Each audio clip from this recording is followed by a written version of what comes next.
There's a moment in sports where the numbers stop being just numbers, where what you're watching on the floor stops feeling like a game and starts feeling like something you'll remember years from now. That moment happened this week, and if you weren't paying close attention, you might have missed exactly how significant it was. Caitlin Clark just broke the all-time record for most assists in a single FIBA qualifying tournament in history. 19 assists, 3 games, all of them coming off the bench. Let that sink in for a second. Not a starter, not someone logging 35 minutes a night with the ball in her hands every possession. A bench player, a player whose minutes have been managed, second-guessed, debated, and dissected by every analyst, every fan account, and every sports media outlet from Indianapolis to Los Angeles. And she still broke the record, with 2 games still left to play. But here's the thing. As wild as that record is, it's not even the most important story coming out of this week, because somewhere between that historic assist number and a 34-point demolition of Italy, something shifted inside Team USA that goes a lot deeper than any box score can capture. Something that raises serious questions about decisions that were made, systems that were ignored, and what this team actually looks like when it's finally being run the right way. This is the story behind the story. And it starts with a game that almost went sideways before Clark ever touched the floor. The final score read 93-59, a 34-point blowout. Clean, dominant, exactly what you expect when the United States women's basketball team takes the floor against international competition in a qualifying tournament. But that scoreline is almost misleading, because if you only caught the final number and moved on, you completely missed what actually happened in that first quarter. Team USA, with Paige Beckers, Chelsea Gray, and Kelsey Plum already out there running the offense, was going absolutely nowhere. The score was tied, the offense was stagnant. Italy, a team that had no business being in a competitive game against the Americans, was hanging around like they had every right to be there. Passes were flat, spacing was off. There was no rhythm, no pace, no sense that this group was about to put together anything resembling a dominant performance. Italy looked comfortable. And comfortable is the last thing any opponent should feel when they step on the floor against the United States. Then Clark checked in. What happened next wasn't gradual. It wasn't a slow build where you start noticing small improvements in the offense and think, okay, things are clicking a little better now. It was immediate, it was visible, and if you understood what you were watching, it was actually kind of jaw-dropping. She wasn't waiting for a half-court set to develop. She wasn't standing at the three-point line waiting for someone to find her. She was already reading Italy's defense before they could get organized, already scanning the floor, already processing information faster than the players guarding her could react to it.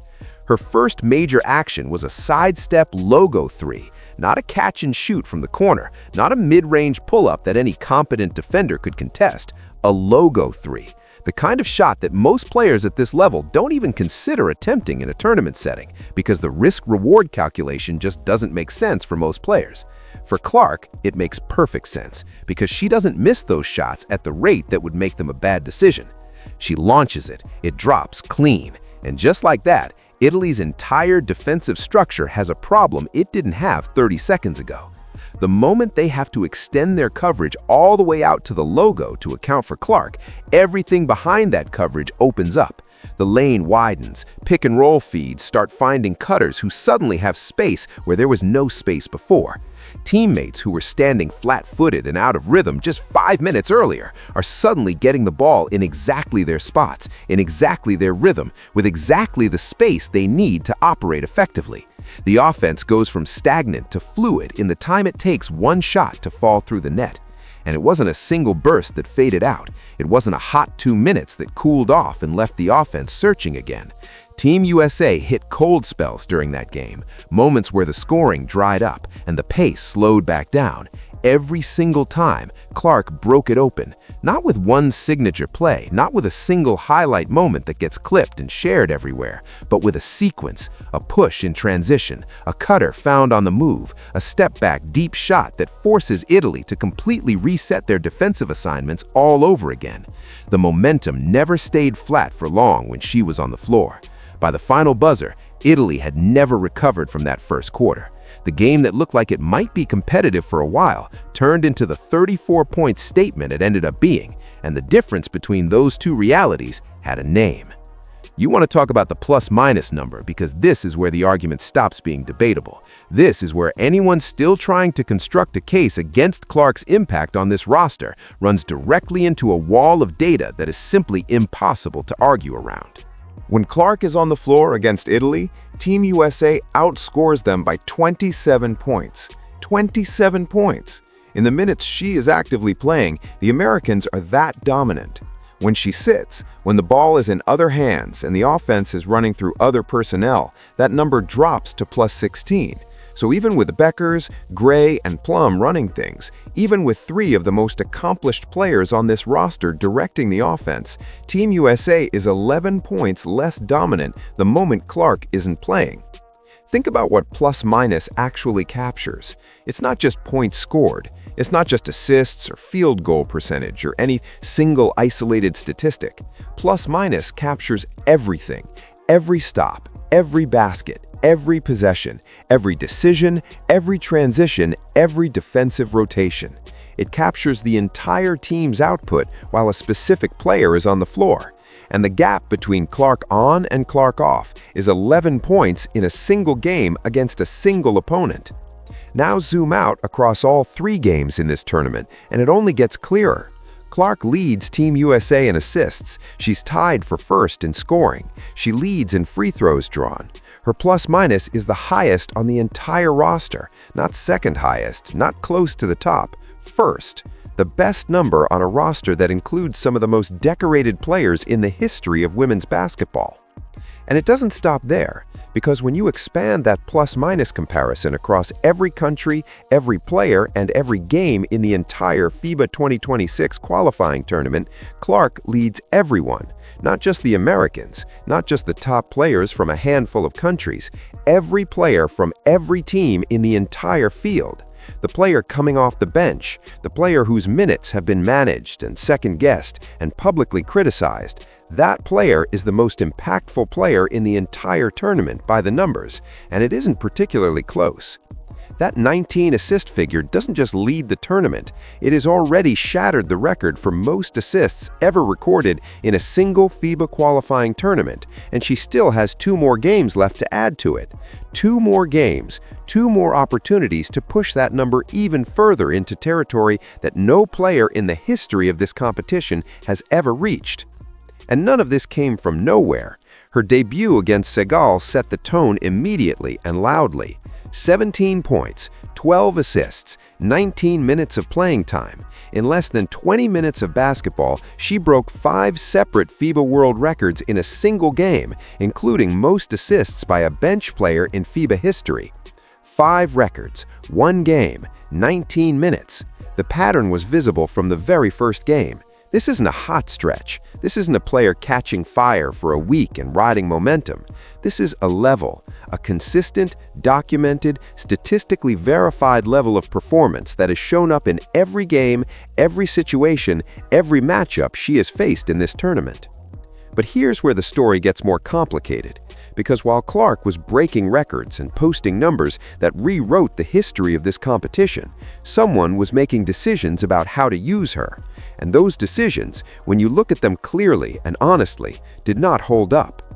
After Clark's record-breaking debut against Segal, the performance that broke 5 FIBA world records in 19 minutes and made it immediately clear that something special was happening, Cara Lawson stepped to the microphone, and what she said landed like a bucket of cold water on the entire conversation. Everyone needs to shine, not just Caitlin. That was the message. That was the response to a performance that had just rewritten the record books. Fans were furious. The media amplified it immediately and loudly. Social media did what social media does, and within hours the quote was everywhere, being dissected and debated by anyone who had watched the game and understood what the numbers were showing. And here's the thing. Nobody was actually arguing that other players shouldn't shine. Nobody was watching that Segal game and saying the rest of the roster doesn't matter. The argument was much simpler than that. The numbers were showing clearly and without ambiguity that Clark was the primary reason the offense was functioning at a high level. Lawson's response felt, to a lot of people watching, like a deliberate effort to minimize what the data was already screaming at full volume. Then came Puerto Rico, and things got worse. Puerto Rico came into that game with a specific plan. They ran a box and one. If you're not familiar with that defensive scheme, here's what it means in practical terms. 4 defenders play a standard zone, and 1 defender is assigned to shadow a single offensive player everywhere they go, denying them the ball at every opportunity. It is a defense specifically designed to neutralize one player completely.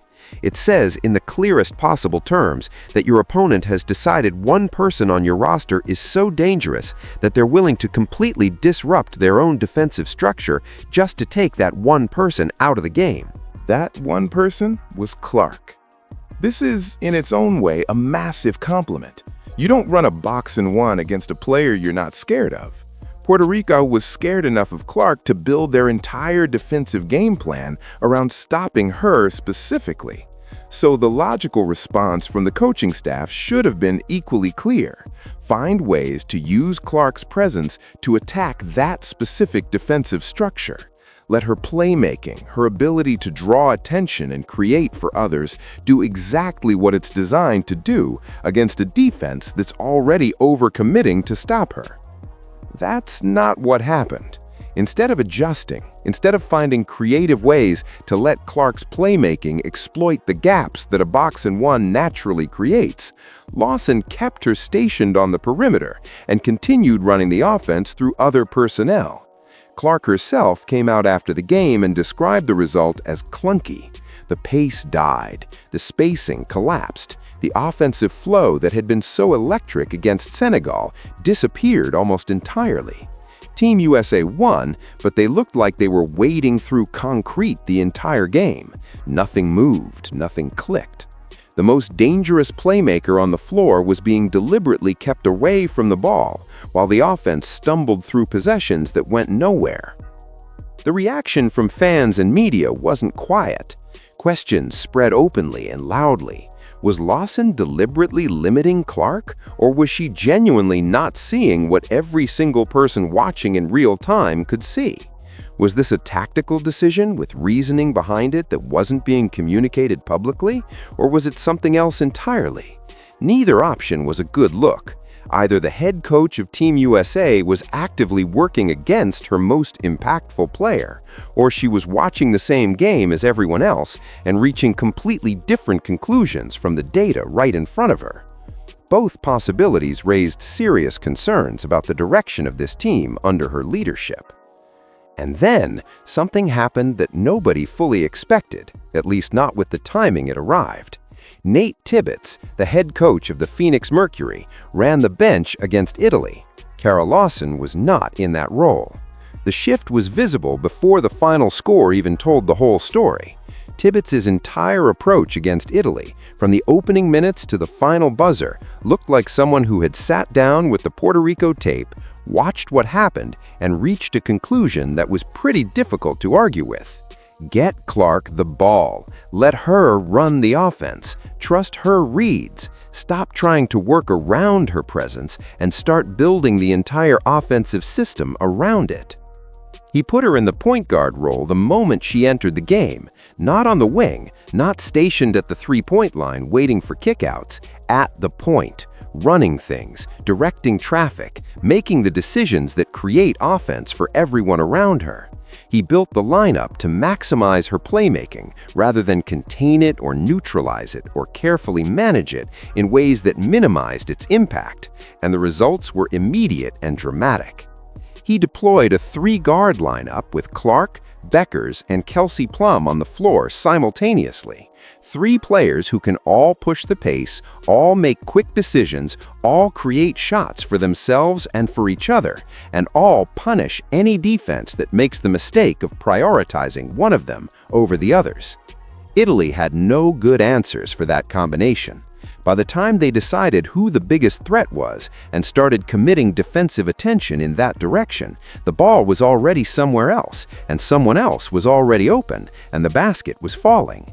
The pace was relentless, the decision-making was fast, the spacing was exactly what you need for a guard-heavy offensive system to really breathe and operate at full speed. Italy had no chance once that lineup hit the floor running. The 34-point final margin wasn't just a number, it was a direct statement about what this team looks like when it's being used correctly versus what it looks like when it isn't. The difference between the Puerto Rico game and the Italy game isn't about the quality of the opponent. Puerto Rico and Italy are not separated by 34 points worth of talent. The difference is coaching. The difference is system. The difference is whether the person drawing up the plays understands that the most impactful player in the entire tournament needs to be at the center of everything, not managed around the edges of an offense built for someone else. Under Lawson against Puerto Rico, Angel Reese was being used as a primary ball initiator, running offensive sets through her as a handler, directing the offense from her position, while Clark was parked on the perimeter watching the action from a distance, unable to influence the game in the ways she's capable of influencing it. This was the system Lawson preferred. This was the structure she was building around. Under Tibbetts against Italy, the picture looked completely different. Reese played her lowest minutes of the entire tournament. The ball-handling responsibilities that had been assigned to her under Lawson vanished entirely. She wasn't running sets, she wasn't initiating offense. The system Tibbetts deployed had no real place for that role, because the system Tibbetts deployed was built around guard play, pace, and the specific kind of read and react offense that Clark runs better than almost anyone on the planet. The scoreboard difference between those two approaches is 34 points. Not a small margin, not a close game where you could make an argument either way. 34 points. The data isn't subtle about which system works and which one doesn't. It's not offering a nuanced, both sides have merit kind of answer. It's giving a clear, unambiguous, statistically overwhelming verdict, and that verdict points in one direction. Now, to be fair, none of this is a statement about Reese as a player. She has real skills, she has real value, she's a legitimate talent in women's basketball, and she has proven that at the WNBA level. But the question of which system makes Team USA the most dominant version of itself isn't really a debate anymore after what happened against Italy. The three-guard lineup with Clark at the point doesn't need a power forward initiating ball handling sequences. It needs shooters, cutters, decision-makers, and playmakers who can operate at pace. And when Tibbetts built the lineup around those elements, the result was one of the most dominant performances this team has put together in recent memory. There's a specific thing happening between Clark and Paige Bueckers right now that deserves its own attention, because it's developing faster than anyone might have expected, and it could be the most exciting thing about the rest of this tournament. These two are starting to operate at genuinely the same speed, and that might sound like a vague compliment, but watch what it actually looks like in real time. Clark pushes the floor in transition. She's already reading where the defense is scrambling, already calculating where the advantage is going to be 2 seconds from now. Bueckers, rather than settling into a spot and waiting for the play to come to her, is already moving to where the pass is going to arrive, not where the ball is, where it's going to be. She's reading the same floor Clark is reading, reaching the same conclusions at the same pace, and arriving at the right place at the right time for a pass that was already in the air before most defenders even realized what was happening. Pick-and-roll reads, off-ball cuts, kicks to open shooters along the perimeter. The communication between them doesn't look like two players who have been together for 3 games. It looks like a partnership that has been running the same offensive system for seasons, building the kind of instinctive understanding that usually only develops over years of playing together under the same coaching staff in the same scheme. 3 games into their time together at this level of competition, and they're already there. The chemistry is real, it's visible, and with 2 games remaining in this tournament, it's only going to get sharper. Every possession adds another data point. Every sequence where the pass arrives exactly where Bueckers is already moving reinforces the timing. Every pick and roll that ends with an open corner 3 because the defense committed to stopping Clark reinforces the decision-making patterns both players are building together. By the time the tournament ends, this partnership could be one of the most dynamic things in women's basketball.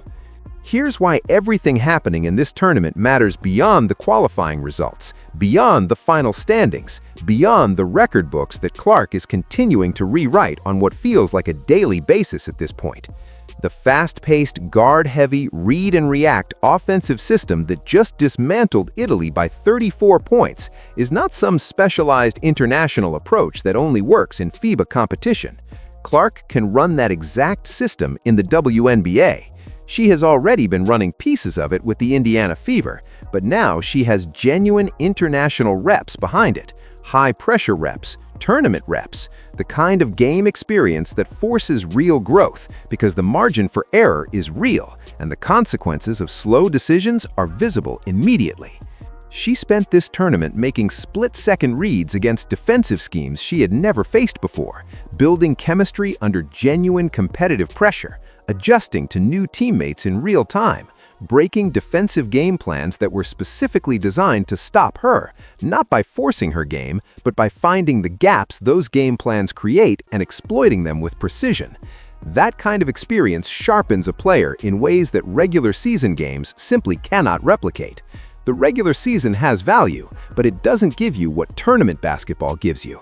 The intensity is different, the focus is different, the stakes are different, and the growth that comes from performing at this level in this environment against this kind of opposition is the kind of growth that sticks. A full off-season with this level of experience stacked on top of 2 WNBA seasons already behind her means a fundamentally different player walks into Indiana's training camp in 2026. The reads will be faster because they've been tested against defenses she had never seen before, and she figured them out in real time.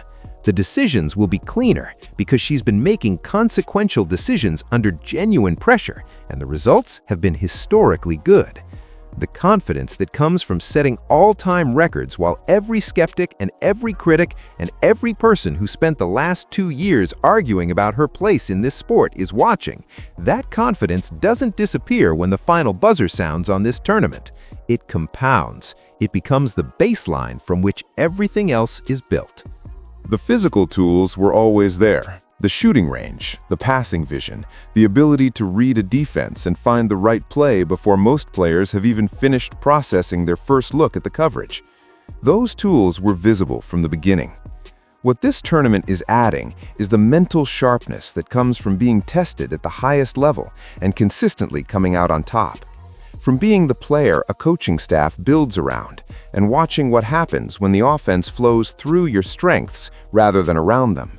From breaking records that have stood for years and doing it with games still remaining. That is a player who arrives at the 2026 season with something she didn't fully have before. Not more talent, she had the talent.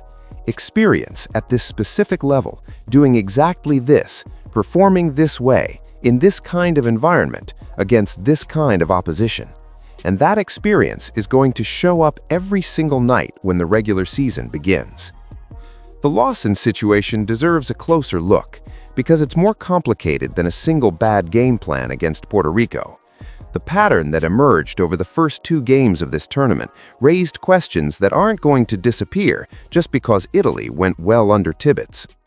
After the record-breaking Senegal performance, the response from Lawson was to publicly walk back the excitement. Everyone needs to shine. It wasn't framed as a tactical discussion. It wasn't presented as context about how the team functions as a unit. It was a public statement that, intentionally or not, framed Clark's historic performance as something that needed to be balanced out, as something that was taking shine away from other players rather than elevating the entire team. That framing didn't match the numbers. The numbers said Clark's performance against Senegal made everyone else better. The plus-minus said the team was dramatically more effective when she was on the floor. The assist totals said she was actively creating opportunities for her teammates rather than dominating the ball and limiting their involvement. The data supported the exact opposite conclusion from the one Lawson was gesturing toward in that press conference. And then Puerto Rico confirmed something that the Senegal game had already suggested, that there was a gap between what the numbers were showing and what the coaching decisions were reflecting. A box-and-one is one of the most extreme defensive schemes a team can deploy. It represents a massive gamble because it weakens your overall defensive structure significantly in order to neutralize one specific player. The correct response to that gamble is to make the opponent pay for the weakness it creates. Use the overcommitment to your advantage. Let the player they're afraid of be the one who makes them pay for being afraid, even if that payment comes in the form of created opportunities for others rather than direct scoring. That response never came. Clark was kept on the perimeter. The box and one accomplished exactly what Puerto Rico designed it to accomplish, and Team USA, despite winning, looked like a team that had been successfully slowed down by a significant underdog, which is exactly what happened. The contrast with Tibbetts' approach wasn't subtle.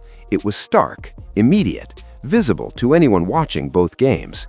Whether the decision to have Tibbetts run the bench against Italy came from above Lawson, from the organization, from USA Basketball's leadership, or from some internal conversation that hasn't been made public, the result was a 34-point win and the best offensive performance this team has put together in this tournament. The data made the argument for that change long before the change actually happened, and now that it has happened, the question of what comes next isn't going away. What does this mean for the rest of the tournament? Who runs the bench in the next two games? How does USA Basketball handle the optics of a coaching situation that has become, whether they wanted it to or not, one of the most discussed storylines in this entire qualifying event? These questions don't have public answers yet, but the performances are making the argument louder with every game. Let's take a step back for a moment and fully appreciate what is happening from a historical standpoint, because it is genuinely remarkable and it deserves to be treated that way. 5 FIBA world records in one game against Senegal, including most assists by a bench player in FIBA history. That would be a career-defining moment for most players. A single game that puts your name in the record books in a way that will be there permanently, that future players will be measured against, that people will reference when they talk about the history of international women's basketball. For most players, that's the highlight of a tournament, maybe the highlight of an international career. Clark followed it up by breaking the all-time record for most assists in a single FIBA qualifying tournament, the record for the entire event. Not the record for bench players, or the record for players under a certain age, or the record for American players, or any other subcategory. The record, the one that encompasses everyone who has ever played in this competition, at any position, in any role, on any roster. She broke it, and she has 2 games still remaining to extend it into a range that may genuinely never be touched again. And she did all of this while her minutes were being managed, while she was coming off the bench rather than starting, while she was operating within a system that, for the first 2 games of the tournament, wasn't fully built around her strengths, while every move she made was being analyzed and debated and second-guessed by an audience that has been watching her with a specific kind of intensity since she entered the league. This is one of those careers where you are genuinely watching history happen. Not the kind of history that only becomes clear in retrospect, where you look back years later and realize you were watching someone special. The kind of history that is visible in real time, documented in record books as it happens, impossible to dismiss or minimize no matter how hard someone might want to try. The numbers are there, the records are there, the performance is there. Every game of this tournament has added something new to a story that is still being written. And with 2 games left, we don't know yet how this story ends. We know the direction it's heading, we know the level Clark is operating at, we know the records that are already in the books and the ones that could fall before this tournament concludes, but the final chapter hasn't been written yet. And given everything that has happened so far, the expectation that it's going to be worth watching isn't speculation. It's just paying attention to what's already in front of us. Pull back even further, past the tournament results, past the individual records, past the coaching situation and the lineup decisions and the statistical breakdowns. Look at the broader picture of what this moment represents for women's basketball as a whole. The conversation around women's basketball has been changing. The audience has been growing. The attention has been increasing. Viewership numbers that would have seemed unreachable just a few years ago have become the new baseline for what this sport can draw when the right story is being told. And Caitlin Clark has been at the center of that shift in ways that are measurable and documented and not really up for debate at this point. But what this tournament is adding to that story is something more specific and more important than general popularity metrics. It's adding a record of elite performance at the international level that demonstrates clearly and repeatedly that the attention isn't just about narrative or marketability or the size of the audience she brings with her.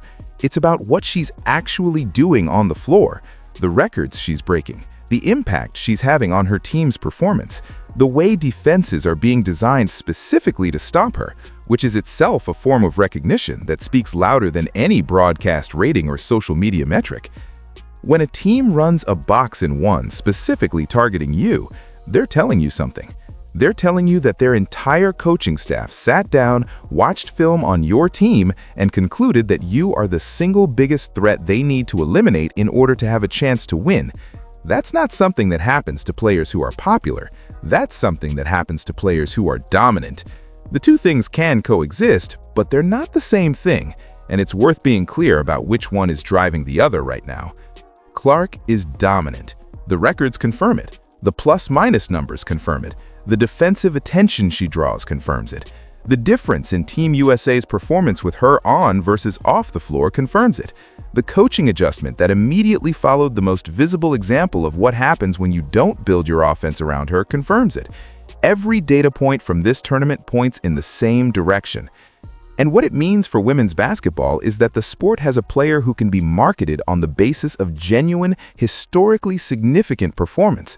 Not just personality, not just storyline, not just the size of the audience she brings with her, but on the basis of what she actually does when she steps on the floor and what the record books say about how it compares to everyone who came before her. That's a different kind of star. That's the kind of player who builds something lasting.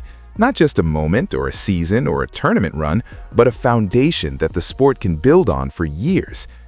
Here is where we are right now, with 2 games remaining in this tournament and a story that is still actively unfolding.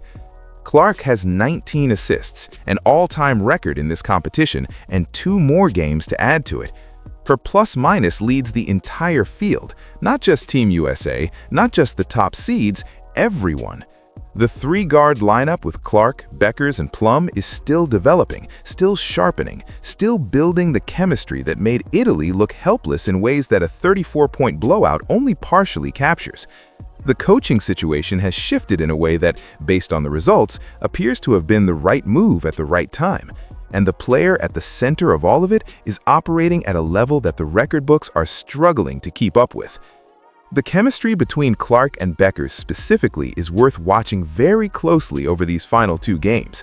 3 games in and it already looks like something that has been running for seasons.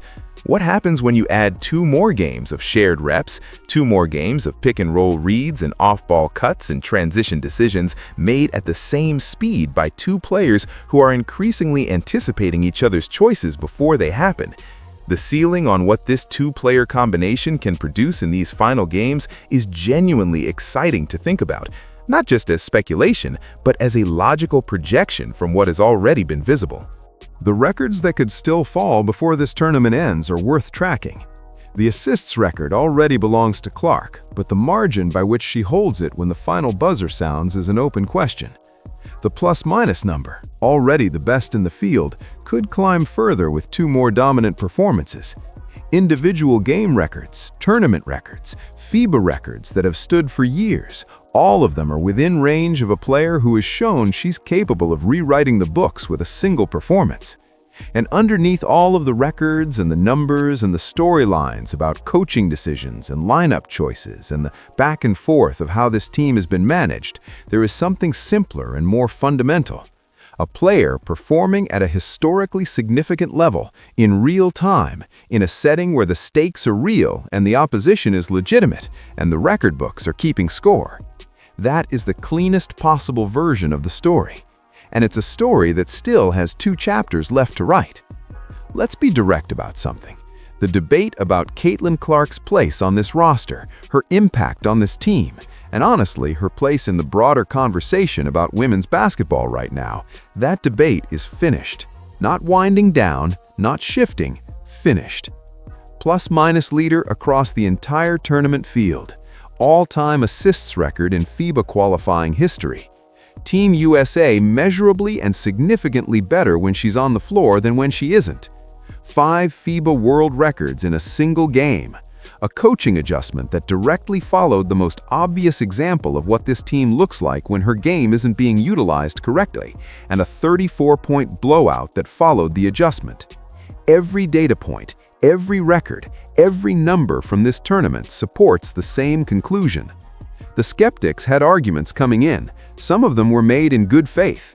Questions about how her game would translate to the international level, questions about whether her record-breaking WNBA performance would carry over to a different style of competition with different personnel around her, questions about whether the attention she receives is proportional to the impact she actually delivers on the floor.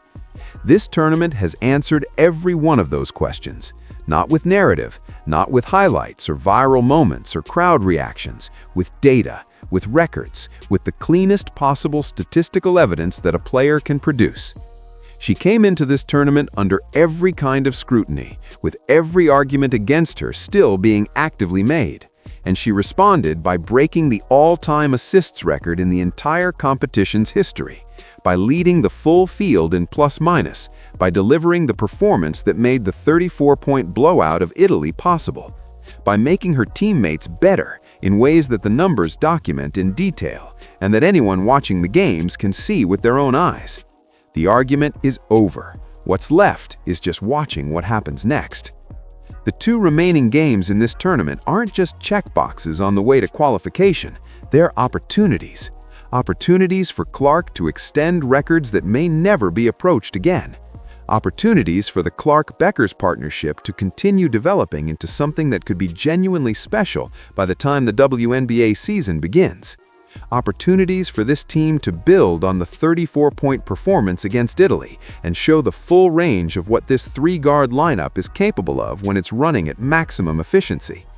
And beyond the tournament itself, beyond the records and the results and the storylines that have made this one of the most talked about events in recent women's basketball history, there is a player heading into the 2026 WNBA season with something she didn't have before: international tournament experience at the highest level, record-breaking performances under pressure, chemistry with elite teammates built in real competitive situations, the knowledge, backed by documented evidence, that she is the most impactful player in this entire field of competition. That player walks into Indiana's training camp different from the one who left.